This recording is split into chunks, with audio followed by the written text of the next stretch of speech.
హరీష్ రావు గారు ఎన్నడూ కూడా హోంశాఖ మంత్రి గారు, కేటీఆర్ గారు ఎన్నడూ కూడా హోంశాఖ మంత్రి గారు, అదేవిధంగా జోగినపల్లి సంతోష్ గారు ఎప్పుడు కూడా పనిచేయలేదు. అయినా కూడా వాళ్ళను వేధించాలని చెప్పేసి ఎంతోమంది రాజకీయ నాయకులను, ముఖ్యంగా ప్రతిపక్ష పార్టీల నాయకులను వేధించాలని చెప్పేసి 2 సంవత్సరాలుగా నోటీసుల మీద విచారించిన తర్వాత కూడా వీళ్ళకేం దొరకలేదు.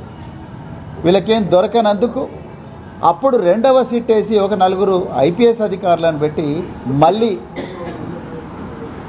సీనియర్ రాజకీయ నాయకులను, మాజీ మంత్రులను పిలిచి మళ్ళీ వేధిస్తూ ఉన్నారు. ఒక మంత్రి అంటాడు వీళ్ళని సాక్షులనే చూస్తున్నామంటాడు. మరి 160 సిఆర్పిసి కింద సాక్షులని చెప్పినప్పుడు మరి సాక్షులను ఒక గంట సేపు విచారిస్తే అయిపోతుంది, లేకపోతే ఒక 2 గంటలు విచారిస్తే అయిపోతుంది. సాక్షులను 7 గంటల నుండి 9 గంటలు విచారిస్తే ఆ విచారణ జరుగుతున్న క్రమంలో మీడియాకు అన్నీ కూడా అశ్లీలమైన థంబ్నెయిల్స్, వ్యక్తిగత హననం చేసే సమాచారం మీడియాకు లీక్ చేసి యూట్యూబ్లో కానీ లేకపోతే సెటిలైట్ టీవీల్లో కానీ వీళ్ళ కుటుంబాలలో చిచ్చు పెట్టే విధంగా దుష్ప్రచారం చేస్తూ ఉన్నారు. జరిగింది అది ఈరోజు తారాస్థాయికి చేరింది. కేసీఆర్ గారు చేసి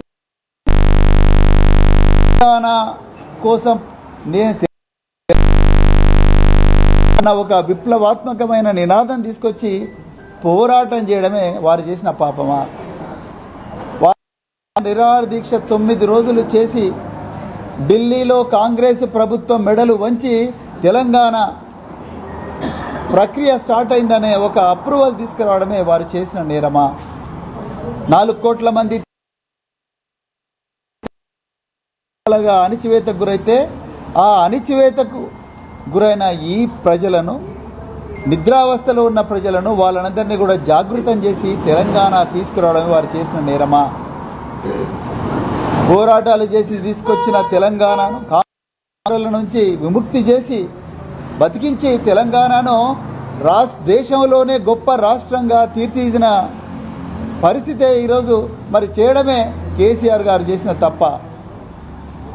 ముఖ్యమంత్రి గారికి ట్యాపింగ్కు ఏమాత్రం సంబంధం లేదు అని, అసలు రాజకీయ నాయకులకు ట్యాపింగ్ సంబంధం లేదు. అసలు ట్యాపింగ్ చేయాల్సింది అధికారులు అవసరం అనుకుంటే దాంట్లో ఐజీలు ఉంటారు, డీజీపీలు ఉంటారు, క్యాబినెట్ సెక్రటరీలు ఉంటారు, లేకపోతే ప్రిన్సిపల్ సెక్రటరీలు ఉంటారు, చీఫ్ సెక్రటరీలు ఉంటారు. ముఖ్యమంత్రి గారికి తెలవని విషయం ఇది.